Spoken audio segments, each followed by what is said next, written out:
नमस्कार, मेरा नाम है डॉक्टर पुरु धवन और आज इस वीडियो में हम बात करने वाले हैं याददाश्त के बारे में कि जो मेमोरी का इश्यू होता है पैरालिसिस पेशेंट में वो कैसे ख़त्म किया जा सकता है और हमें क्या करना चाहिए। क्योंकि जब मेमोरी का इश्यू आना शुरू होता है तो लॉजिक भी चला जाता है।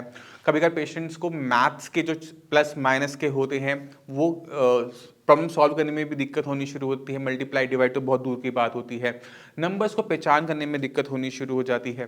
जो मेमोरी है वो बहुत फेड सी हो जाती है या फिर मेमोरी को रिकॉल करने में बहुत ज़्यादा टाइम लग रहा होता है। तो ये सब क्यों हो रहा है, किस वजह से हो रहा है, उसको समझने की कोशिश करेंगे और इसे कैसे दूर करना है इसको भी हम अंडरस्टैंड करने की कोशिश करेंगे।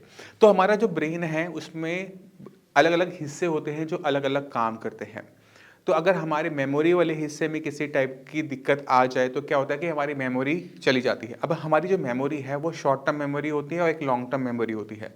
शॉर्ट टर्म मतलब जो अभी आसपास हो रहा है वो शॉर्ट टर्म में रहता है, मगर जो मेमोरी आपकी बचपन की है, स्कूल की है, कॉलेज की है, वो लॉन्ग टर्म मेमोरी होती है, वो फेडेड होती है। जब आप इसे सोचना चाहोगे तो सोच पाओगे, बट उसमें थोड़ा सा टाइम लगता है, कंपैरेटिवली टाइम लगता है।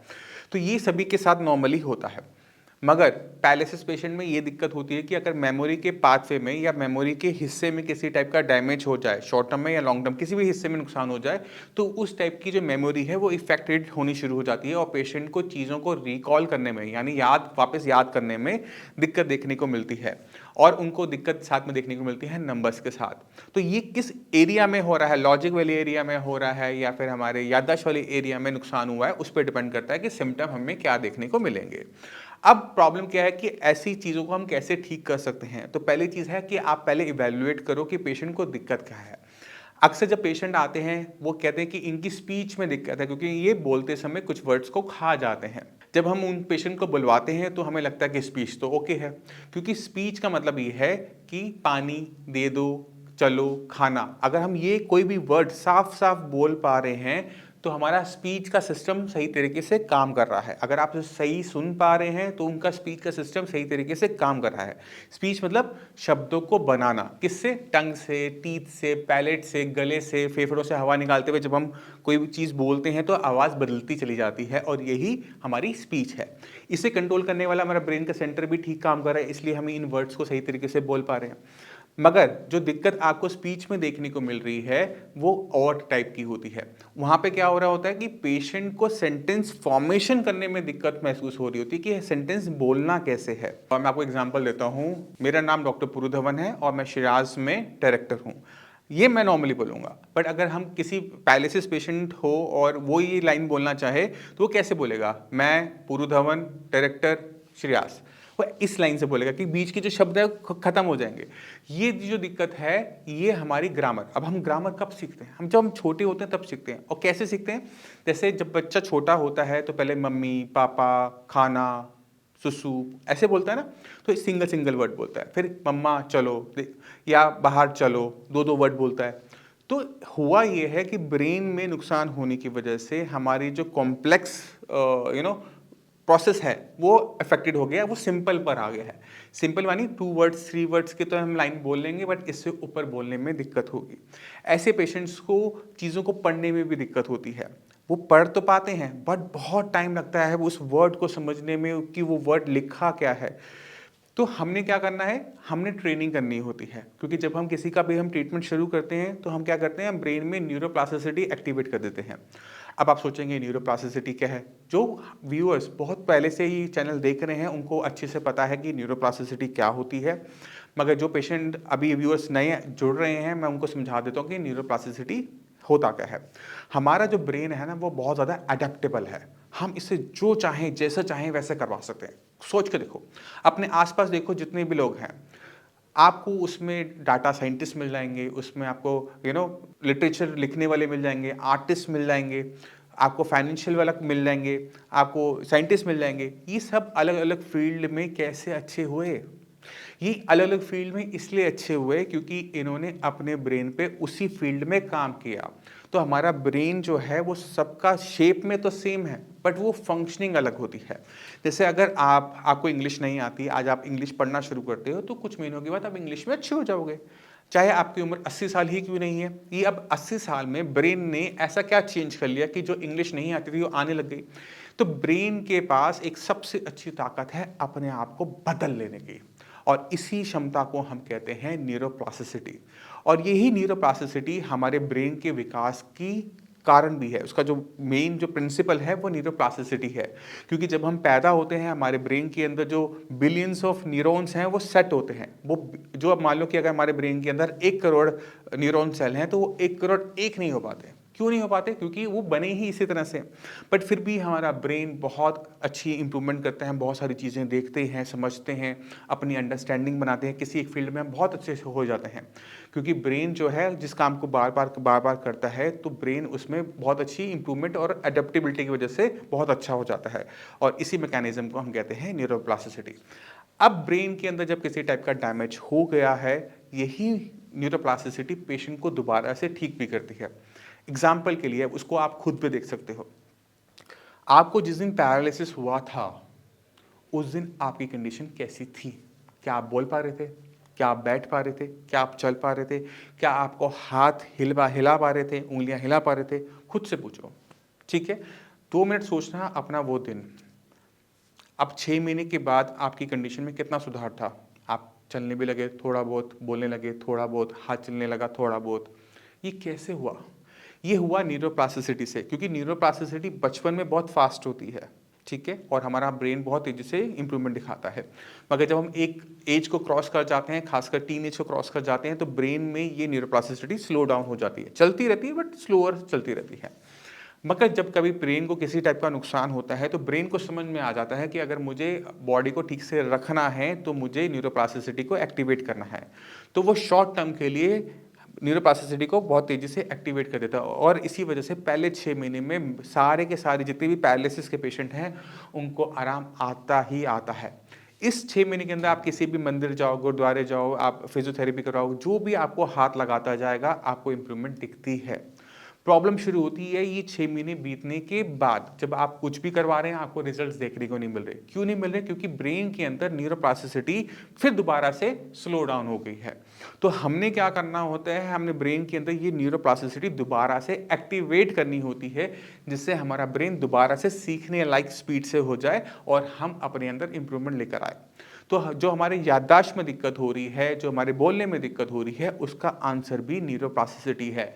अगर हम अपने ब्रेन के अंदर न्यूरोप्लास्टिसिटी करते हैं तो हमारा ब्रेन दोबारा से तेजी से सीखेगा और हमारी जो प्रॉब्लम है वो सॉल्व होनी शुरू होगी।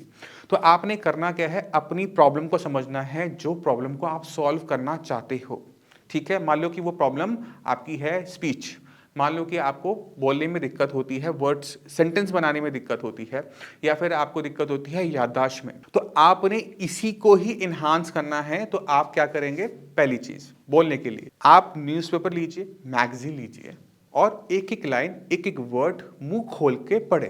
तो आपने करना कुछ नहीं है, आपने कोई भी मैगजीन या बुक ले लेनी है और एक एक वर्ड को आराम आराम से पढ़ना है। जब तक वर्ड पढ़ा ना जाए आपने अगले वर्ड पे जंप नहीं करना, ठीक है।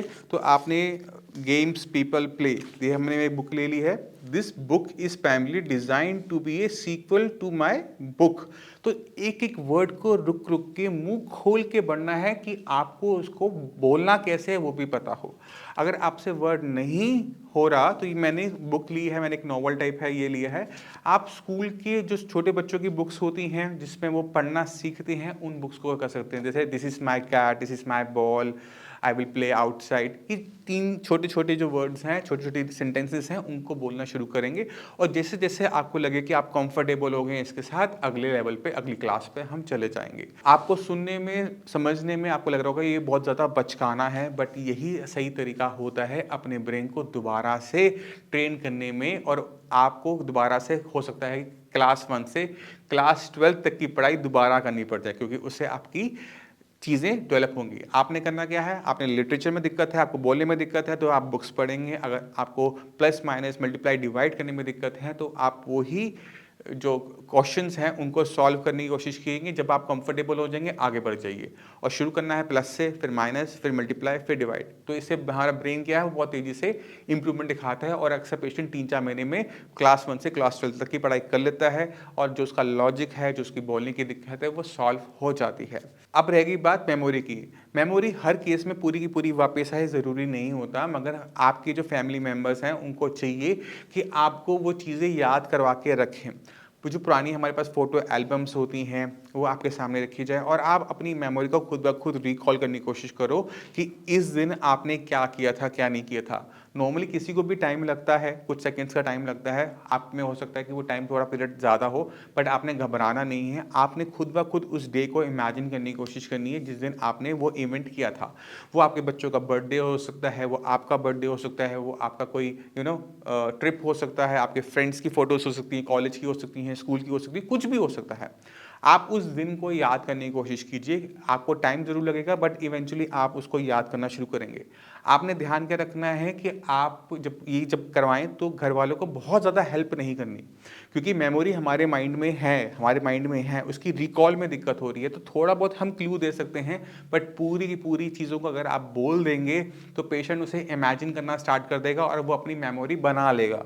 वो मेमोरी ओरिजिनल नहीं होगी, वो उसकी डुप्लीकेट कॉपी होगी और जो कभी भी परफेक्ट ओरिजिनल की तरह नहीं होती। तो आपने अपने आप कोशिश करनी है कि उस दिन को आप रिकॉल कर सकें।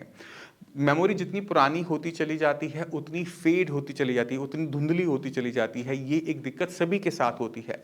क्लास 1 में किस तारीख को आपने क्या किया था, आपको याद नहीं होगा, बट जिस दिन आपको टीचर ने डाँटा था, आपको वो याद होगा। जैसे क्लास 5th में 365 दिन आपने जो बिताए, तो 365 दिन आपको याद नहीं है, बट आपको वो डाँट याद है, वो कॉपी छुपाना याद है, आपको वो एग्ज़ाम के पेपर पे साइन नकली करना याद है, ये याद रह जाते हैं। तो वो दिन को, वो एनवायरनमेंट को, वो कमरा, वो शोकेस, वो टीवी, उसके पीछे उसकी तार, ये सारी चीज़ें हमें याद रह जाती हैं। तो उन चीज़ों को आप याद करने की कोशिश करेंगे तो आपको याद होना शुरू होगा। क्लू आपके फैमिली मेंबर देंगे फ़ोटोज़ के फॉर्म में या वर्बल फॉर्म में, बट उस मेमोरी को पूरा आप करने की कोशिश कीजिए और उनसे उन दिनों के बारे में बात कीजिए। इससे हमारी मेमोरी खुलनी शुरू हो जाती है। 1 दिन में नहीं होता, 2 दिन में नहीं होता, इसमें हमें कई महीने काम करना पड़ता है, तब जाके मेमोरी अगर हमारी है और वो काम कर सकती है, तो काम करने लग जाती है। तो ये आपको मैंने एक ब्रीफ दे दिया कि किस तरह से हमारा ब्रेन है जो इतना कॉम्प्लेक्स है, जिसको आज तक जितने मर्ज़ी साइंटिस्ट हों, न्यूरो साइंटिस्ट हों, नहीं समझ पाए हैं और इसे समझने की ज़रूरत भी नहीं है क्योंकि ये इतना कॉम्प्लेक्स है, इसे समझना बिल्कुल भी आसान नहीं है। तो आप एक काम कीजिए, आज जो मैंने आपको बताया, आपने वही करना है। आपने अपनी प्रॉब्लम को आइडेंटिफ़ाई करना है कि आपको प्रॉब्लम कहाँ आ रही है और उस प्रॉब्लम को अपने आप को चैलेंज देने हैं। अपने आप को चैलेंज करना है, जहाँ पे आप अटक रहे हो, उसी काम को इतना करना है कि वो आपके लिए ईज़ी होना शुरू हो जाए। क्योंकि ब्रेन हमारा ट्रेन्ड होता है चैलेंजेस से। प्लस माइनस करना नहीं आता था, स्कूल में सीखा था, डंडे भी खाए, फुट्टे भी खाए, बट हम सीख गए ना प्लस माइनस करना। तो वो जो डंडे हैं वो तो पड़ेंगे नहीं अब, बट आपको अपने ब्रेन को चैलेंज करना है कि वो इस तरह के जो लॉजिक है, इस तरह की जो मेमोरी है, उसको दोबारा से रीगेन करे। मैं उम्मीद करता हूँ इस वीडियो से आप समझ गए होंगे। बहुत लंबी वीडियो हो गई है और कोई भी डाउट हो, कुछ भी पूछना हो, डॉक्टर्स अवेलेबल हैं, मैं अवेलेबल हूँ। हम मिलकर इस प्रॉब्लम को सॉल्व कर सकते हैं। इसी के साथ आप सभी मैं चलने की आगे चाहूँगा। मिलते हैं अगली वीडियो में, तब तक के लिए नमस्कार।